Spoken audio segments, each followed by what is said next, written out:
Македонија е поважна од која било меѓународна организација. Ова беше главната парола од денешниот собир во центарот на Скопје, на кој беше побарано преговорите со Грција да се прекинат веднаш, а името да се заштити со резолуција во Обединетите нации. Итен преки на разговорите околу името на државата, што владата на Република Македонија ги води во тајност под покровителство на Обединетите нации.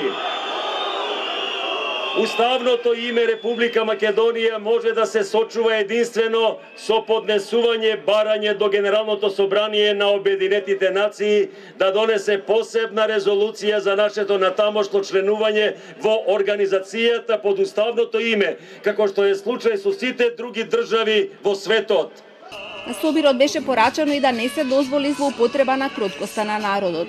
Ниту ЕУ, ниту НАТО се волшебен портал за пребег во друга димензија.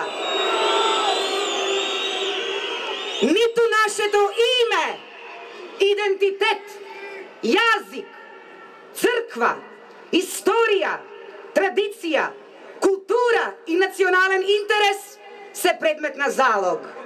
Организаторите од движењето Нашето име е наше право однапред се оградија од секакви провокации и палење на знамења на собирот. На бината се читаа стихови од Гане Тодоровски и Блаже Конески, а беше прочитано и писмото на македонските интелектуалци, испратено до владата и опозицијата. Се читаше и декларацијата од Обединетата македонска диаспора, во која се бара и повлекување на законот за јазиците, организирање на попис под меѓународен мониторинг и неменување на статусот на МПЦ. Декларацијата завршува со барање за самораспуштање на собранието и вонредни парламентарни избори, доколку не се прекинат преговорите за името. На видео БИМ се прикажува и денешните собири на македонските иселеници низ 14 градови во светот. Собирот заврши со звуците на тешкото.